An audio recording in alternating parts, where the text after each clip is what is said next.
الله أكبر.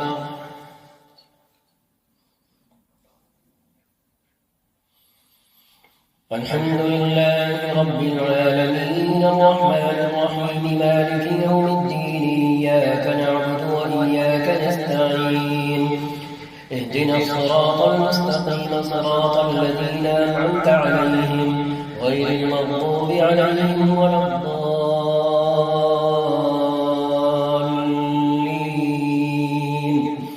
آمين. أتل ما أوحي إليك من الكتاب وأقم الصلاة إن الصلاة تنهى عن الفحشاء والمنكر ولذكر الله أكبر والله يعلم ما تصنعون. ولا تجادلوا أهل الكتاب إلا بالتي هي أحسن إلا الذين ظلموا منهم وقولوا آمنا بالذي أنزل إلينا وأنزل إليكم وإلهنا وإلهكم واحد ونحن له مسلمون. وكذلك أنزلنا إليك الكتاب فالذين آتيناهم الكتاب يؤمنون به ومن هؤلاء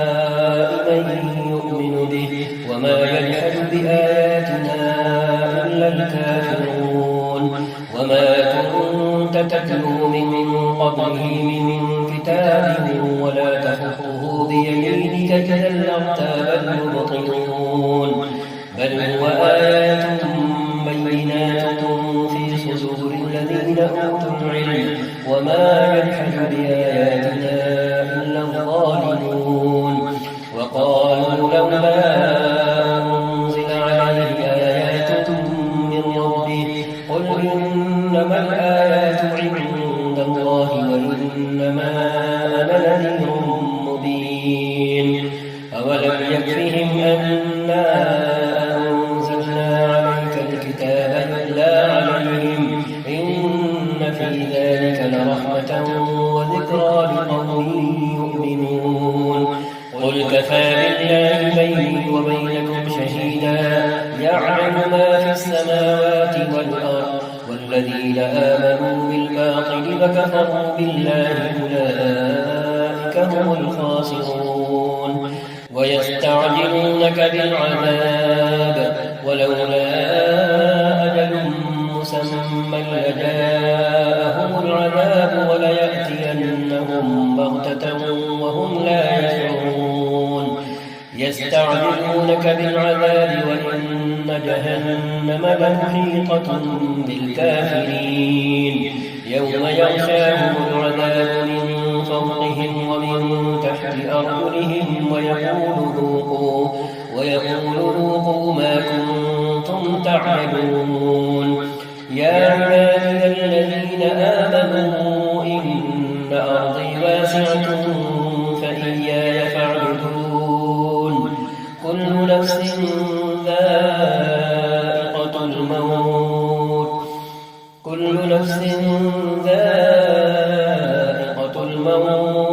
ثم إلينا ترجعون. والذين آمنوا وعملوا الصالحات لنبوئنهم من الجنة غرفا تجري من تحتها الأنهار خالدين فيها نعم أجر العاملين الذين صبروا وعلى ربهم يتوكلون. وكأين من دابة لا تحمل رزقها الله يرزقها وإياكم وهو السميع العليم. ولئن سألتهم من خلق السماوات والأرض وسخر الشمس والقمر ليقولن الله فأنى يؤفكون. الله يبسط الرزق لمن يشاء من عباده ويقدر له إن الله بكل شيء عليم. ولئن سألتهم من نزل من السماء ماء فأحيا به الأرض من بعد موتها ليقولن الله قل الحمد لله بل أكثرهم لا يعقلون وما هذه الحياة الدنيا إلا لهو ولعب وإن الدار الآخرة لهي الحيوان لو كانوا يعلمون فإذا ركبوا في الفلك دعوا الله مخلصين له الدين فلما نجاهم إلى البر إذا هم يشركون ليكفروا بما آتيناهم وليتمتعوا فسوف يعلمون أولم يروا أنا جعلنا حرما آمنا ويتخطف الناس من حولهم أفبالباطل يؤمنون وبنعمة الله يكفرون ومن أظلم ممن افترى على الله كذبا أو كذب بالحق لما جاءه أليس في جهنم مثوى للكافرين والذين جاهدوا فينا لنهدينهم سبلنا وإن الله لمع المحسنين.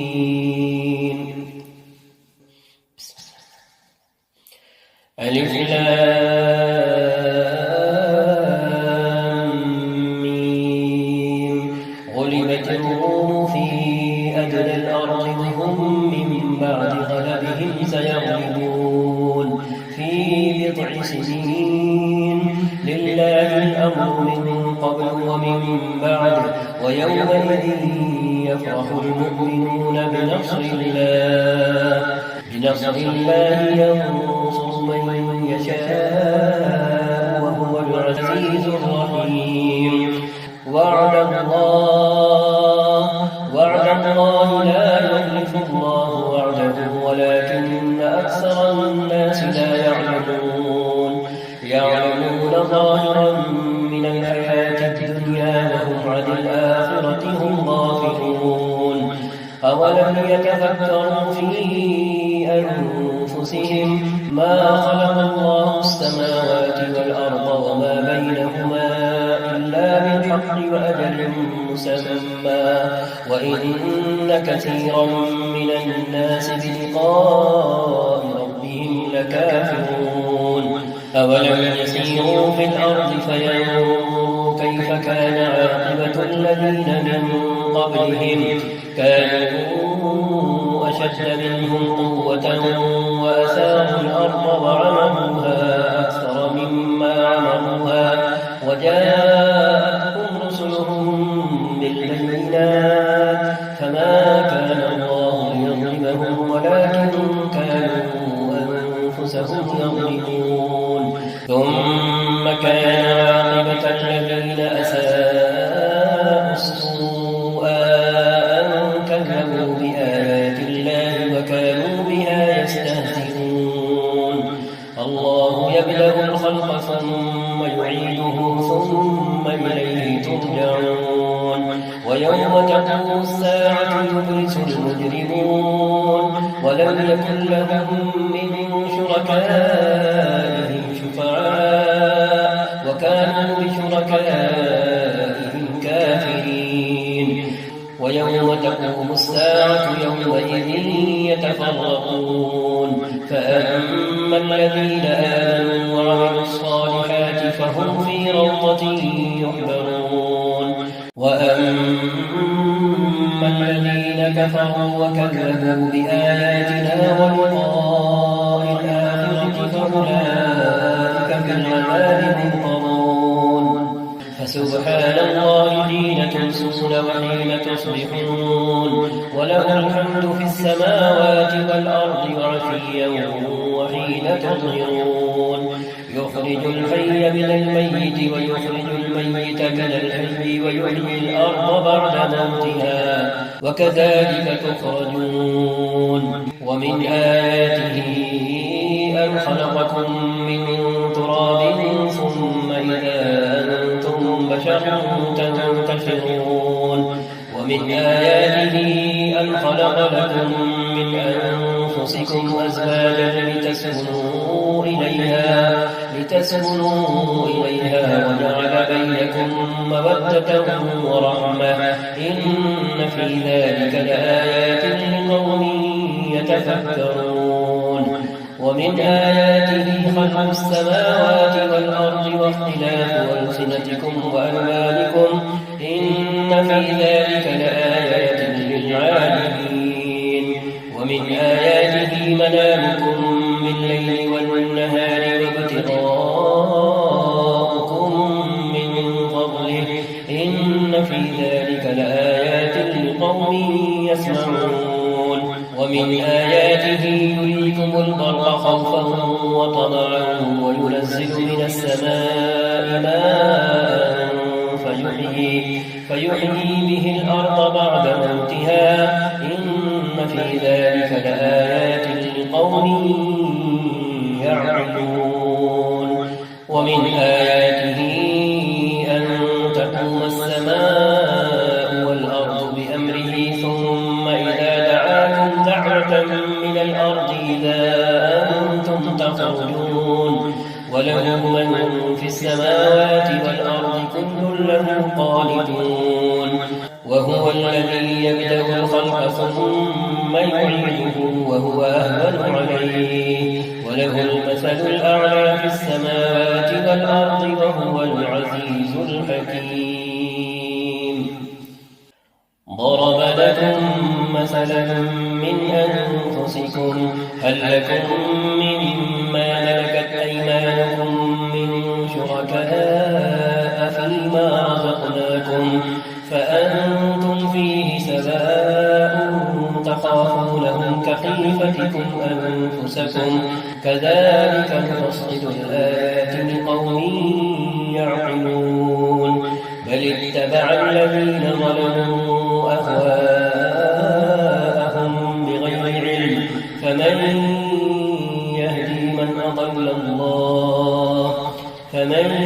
يهدي من أضل الله وما لهم من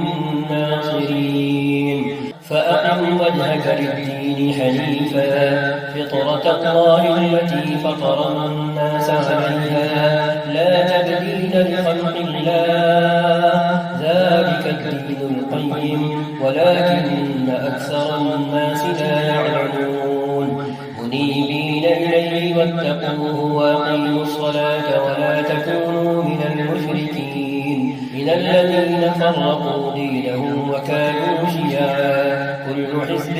بما لديهم فرحون وإذا مس الناس ضر دعوا ربهم منيبين إليه ثم إذا أذاقهم منه رحمة إذا فريق منهم بربهم يشركون ليكفروا بما آتيناهم فتمتعوا فسوف تعلمون أم أنزلنا عليهم سلطانا فهو يتكلم بما كانوا به يشركون وإذا أذقنا الناس رحمة فرحوا بها وإن تصبهم سيئة بما قدمت أيديهم إذا هم يقنطون أولم يروا أن الله يبسط الرزق لمن يشاء ويقدر إن في ذلك لآيات لقوم يؤمنون فآت ذا القربى حقه والمسكين وابن السبيل ذلك خير للذين يريدون وجه الله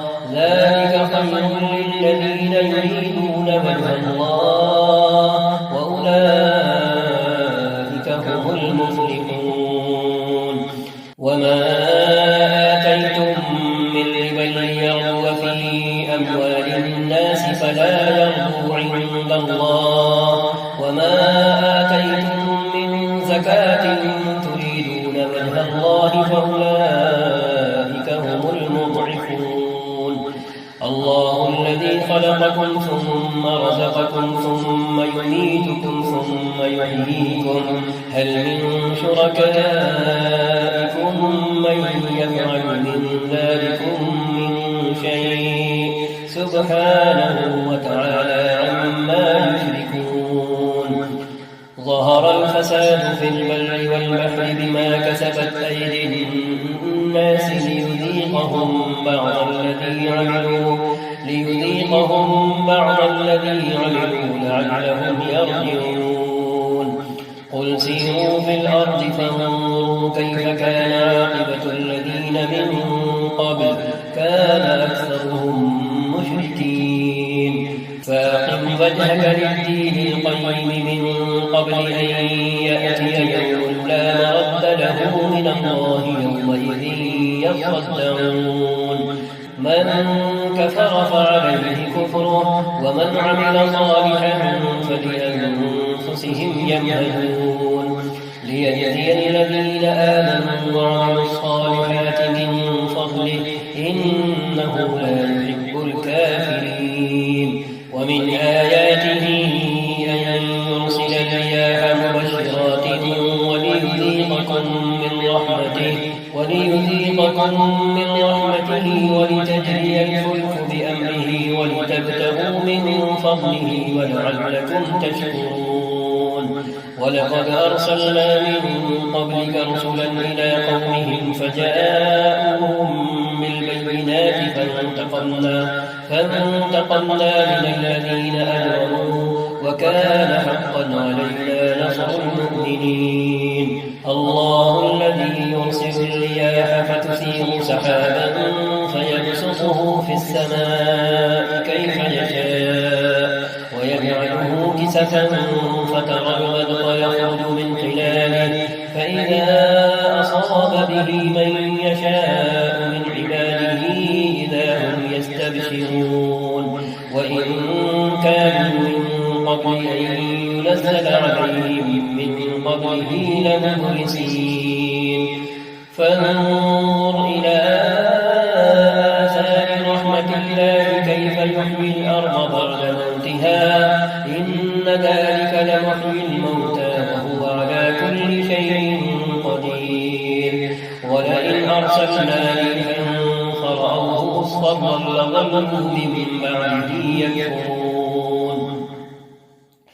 فإنك لا تسمع الموتى ولا تسمع الصم الدعاء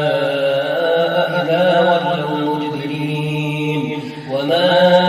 أنت بهاد العمي عن ضلالتهم إن تسمع إلا من يؤمن بآياتنا فهم مسلمون الله الذي خلقكم من ضعف ثم جعل من بعد ضعف قوة ثم جعل من بعد قوة ضعفا وشيبة يخلق ما يشاء وهو العليم القدير ويوم تقوم الساعة يقسم المجرمون ما لبثوا غير ساعة كذلك كانوا يؤفكون وقال الذين أوتوا العلم والإيمان لقد لبثتم في كتاب الله إلى يوم البعث فهذا يوم البعث ولكنكم كنتم لا تعلمون فيومئذ لا ينفع الذين ظلموا معذرتهم ولا هم يستعتبون ولقد ضربنا للناس في هذا القرآن من كل مثل ولئن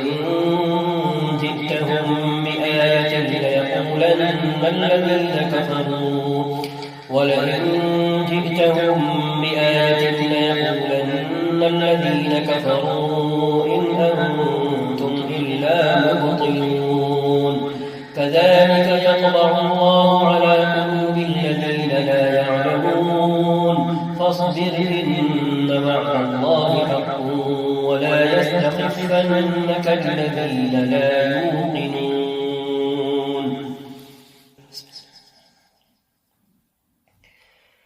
ألف لام ميم تلك آيات الكتاب الحكيم هدى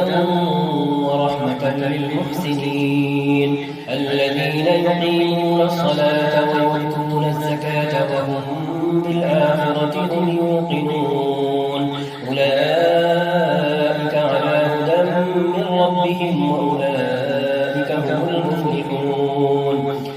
ومن ليضل عن سبيل الله بغير علم ويتخذها هزوا أولئك لهم عذاب مهين. وإذا تتلى عليه آياتنا ولى مستكبرا كأن لم يسمعها كأن في أذنيه وقرا فبشره بعذاب أليم. إن الذين آمنوا وعملوا الصالحات لهم جنات النعيم خالدين فيها وعد الله حقا وهو العزيز الحكيم. خلق السماوات بغير عمد ترونها وألقى في الأرض رواسي أن تميد بكم وبث فيها من كل دابة وأنزلنا من السماء ماء فأنبتنا فيها من كل زوج كريم. هذا خلق الله فأروني ماذا خلق الذين من دونه بل الظالمون في ضلال مبين. ولقد آتينا لقمان الحكمة أن اشكر لله ومن يشكر فإنما يشكر لنفسه ومن كفر فإن الله غني حميد. وإذ قال لقمان لابنه وهو يعظه يا بني لا تشرك بالله إن الشرك لظلم عظيم. ووصينا الإنسان بوالديه حملته أمه وهنا على وهن وفصاله في عامين أن اشكر لي ولوالديك إلي المصير. وإن جاهداك على أن تشرك بما ليس لك به علم فلا تطعهما وصاحبهما في الدنيا معروفا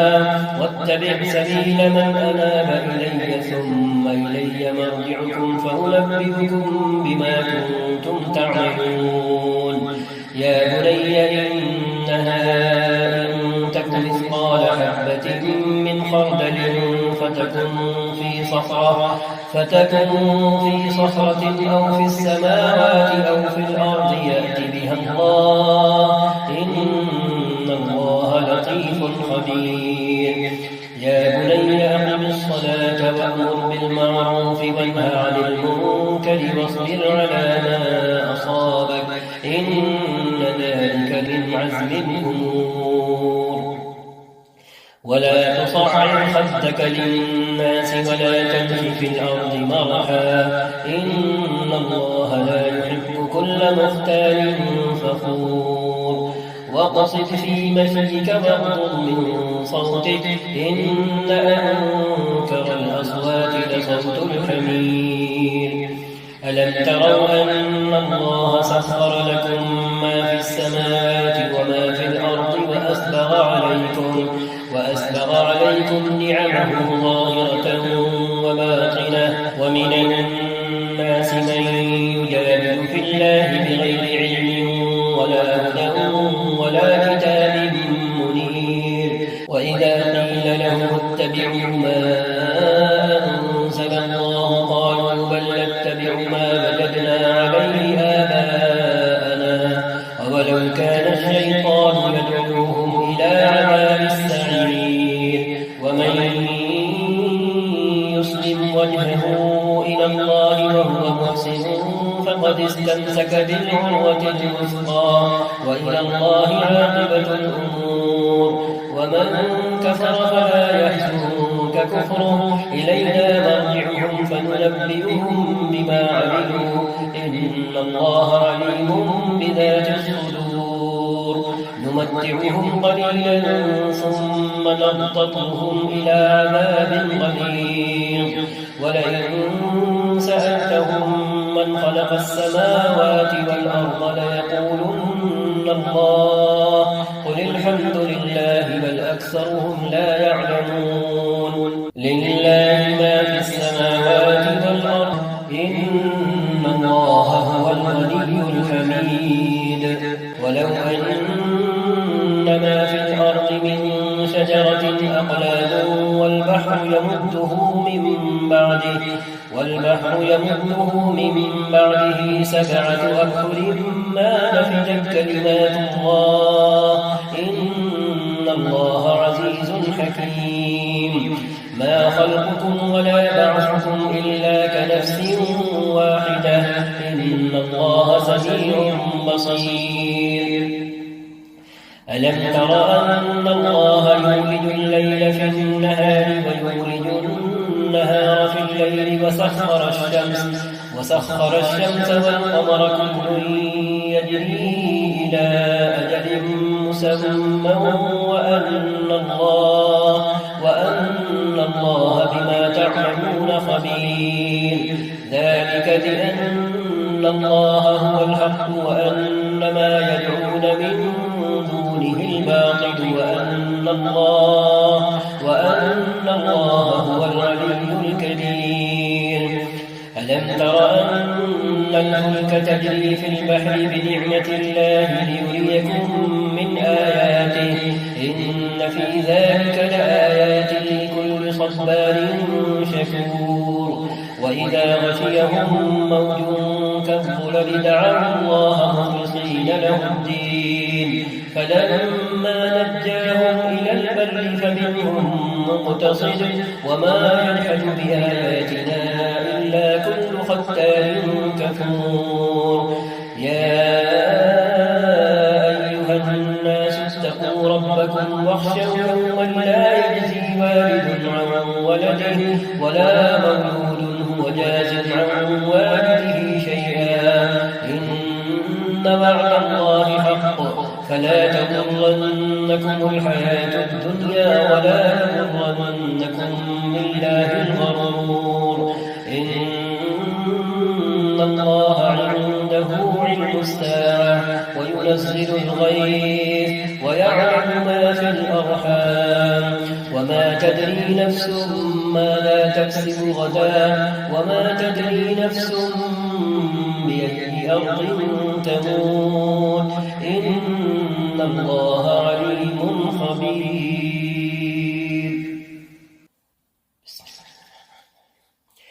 ألف لام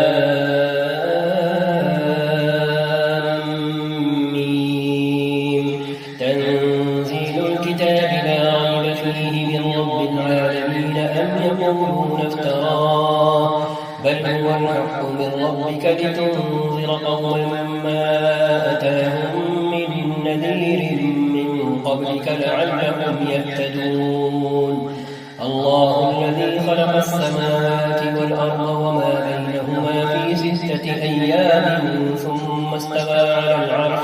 ما لكم من دونه من ولي ولا شفيع أفلا تتذكرون يدبر الأمر من السماء إلى الأرض ثم يعرج إليه في يوم كان مقداره 1000 سنة مما تعدون ذلك عالم الغيب والشهادة العزيز الرحيم الذي أحسن كل شيء خلقه وبدأ خلق الإنسان من طين ثم جعل نسله من سلالة من ماء مهين ثم سواه ونفخ فيه من روحه وجعل لكم السمع والأبصار والأفئدة قليلا ما تشكرون وقالوا أئذا ضللنا في الأرض أئنا لفي خلق جديد بل هم بلقاء ربهم كافرون قل يتوفاكم ملك الموت الذي وكل بكم ثم إلى ربكم ترجعون ولو ترى إذ المجرمون ناكسوا رؤوسهم عند ربهم ربنا أبصرنا وسمعنا فارجعنا نعمل صالحا إنا موقنون ولو شئنا لآتينا كل نفس هداها ولكن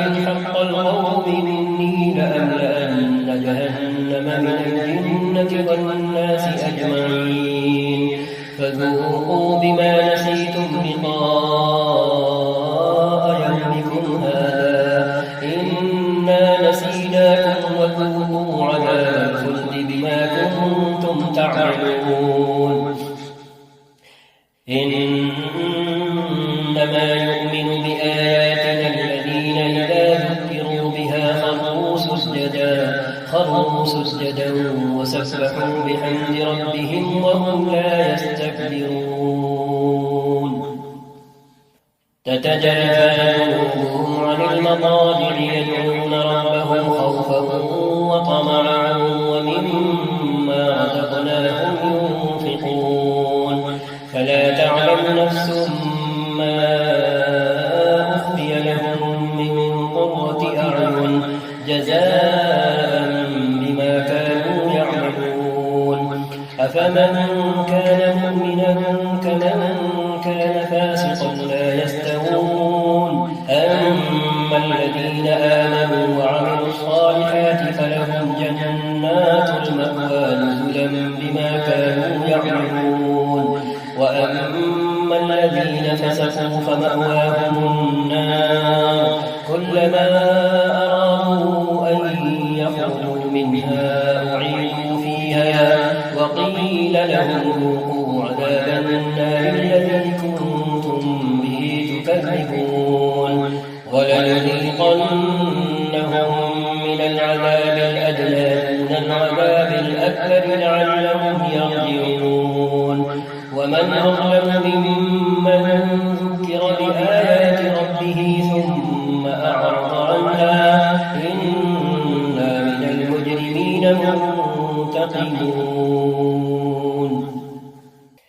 ولقد آتينا موسى الكتاب فلا تكن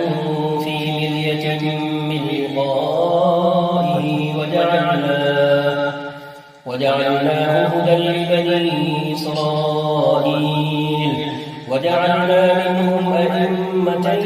يهدون بأمرنا لما صبروا وكانوا بآياتنا يوقنون إن ربك هو يفصل بينهم يوم القيامة فيما كانوا فيه يختلفون أولم يهد لهم كم أهلكنا من قبلهم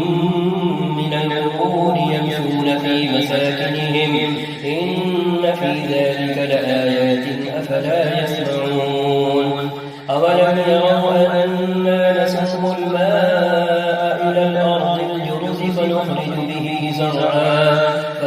به زرعا تأكل منه أنعامهم وأنفسهم أفلا يبصرون ويقولون متى هذا الفتح إن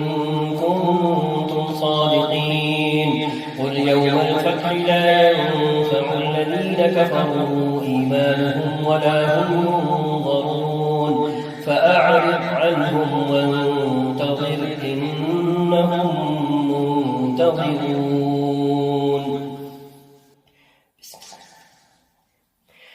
يا أيها النبي اتق الله ولا تطع الكافرين والمنافقين إن الله كان عليما حكيما واتبع ما يوحى إليك من ربك إن الله كان بما تعملون خبيرا وتوكل على الله وكفى بالله وكيلا ما جعل الله لرجل من قلبين في جوفه وما جعل أزواجكم اللائي تظاهرون منهن أمهاتكم وما جعل أدعياءكم أبناءكم ذلكم قولكم بأفواهكم والله يقول الحق وهو يهدي السبيل ادعوهم لآبائهم هو أقسط عند الله فإن لم تعلموا آباءهم فإخوانكم في الدين ومواليكم وليس عليكم جناح فيما أخطأتم به ولكن ما تعمدت قلوبكم وكان الله غفورا رحيما النبي أولى بالمؤمنين من أنفسهم وأزواجه أمهاتهم وأولو الأرحام بعضهم أولى ببعض في كتاب الله من المؤمنين والمهاجرين إلا أن تفعلوا إلى أوليائكم معروفا كان ذلك في الكتاب مسطورا وإذ أخذنا من النبيين ميثاقهم ومنك ومن نوح وإبراهيم وموسى وعيسى ابن مريم وأخذنا منهم ميثاقا غليظا ليسأل الصادقين عن صدقهم وأعد للكافرين عذابا أليما يا أيها الذين آمنوا اذكروا نعمة الله عليكم إذ جاءتكم جنود فأرسلنا عليهم ريحا وجنودا لم تروها وكان الله بما تعملون بصيرا إذ جاءوكم من فوقكم ومن أسفل منكم وإذ زاغت الأبصار وبلغت القلوب الحناجر وتظنون بالله الظنونا هنالك ابتلي المؤمنون وزلزلوا زلزالا شديدا وإذ يقول المنافقون والذين في قلوبهم مرض ما وعدنا الله ورسوله إلا غرورا وإذ قال طائفة منهم يا أهل يثرب لا مقام لكم فارجعوا ويستأذن فريق منهم النبي يقولون إن بيوتنا عورة وما هي بعورة إن يريدون إلا فرارا ولو دخلت عليهم من أقطارها ثم سئلوا الفتنة لآتوها وما تلبثوا بها إلا يسيرا ولقد كانوا عاهدوا الله من قبل لا يولون الأدبار وكان عهد الله مسؤولا قل لن ينفعكم الفرار إن فررتم من الموت أو القتل وإذا لا تمتعون إلا قليلا قل من ذا الذي يعصمكم من الله إن أراد بكم سوءا أو أراد بكم رحمة ولا يجدون لهم من دون الله وليا ولا نصيرا قد يعلم الله المعوقين منكم والقائلين لإخوانهم هلم إلينا ولا يأتون البأس إلا قليلا أشحة عليكم فإذا جاء الخوف رأيتهم ينظرون إليك تدور أعينهم كالذي يغشى عليه من الموت فإذا ذهب الخوف سلقوكم بألسنة حداد أشحة على الخير أولئك لم يؤمنوا فأحبط الله أعمالهم وكان ذلك على الله يسيرا يحسبون الأحزاب لم يذهبوا وإن يأتي الأحزاب يودوا لو أنهم بادون في الأعراب يسألون عن أنبائكم ولو كانوا فيكم ما قاتلوا إلا قليلا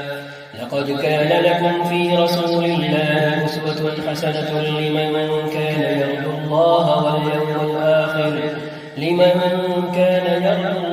واليوم الآخر وذكر الله كثيرا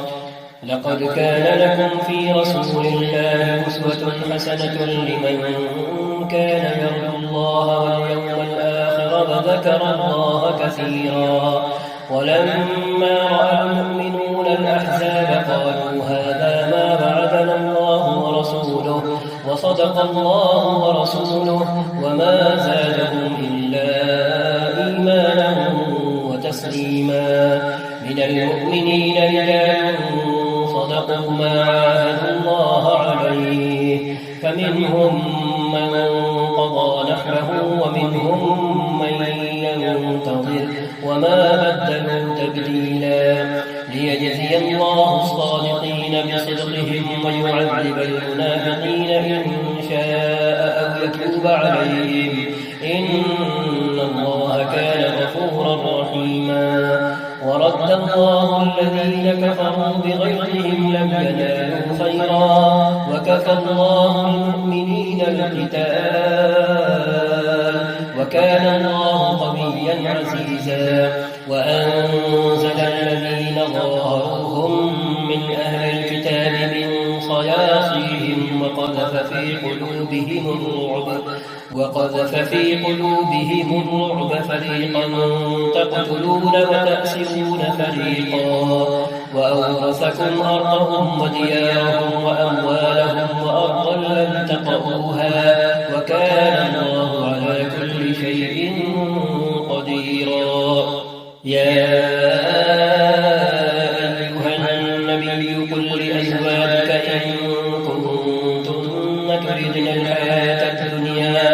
إن كنتن تردن الحياة الدنيا وزينتها فتعالين أمتعكن وأسرحكن سراحا جميلا وإن كنتن تردن الله ورسوله والدار الآخرة فإن الله أعد للمحسنات منكن أجرا عظيما يا نساء النبي من يأت منكن بفاحشة مبينة يضاعف لها العذاب ضعفين وكان ذلك على الله يسيرا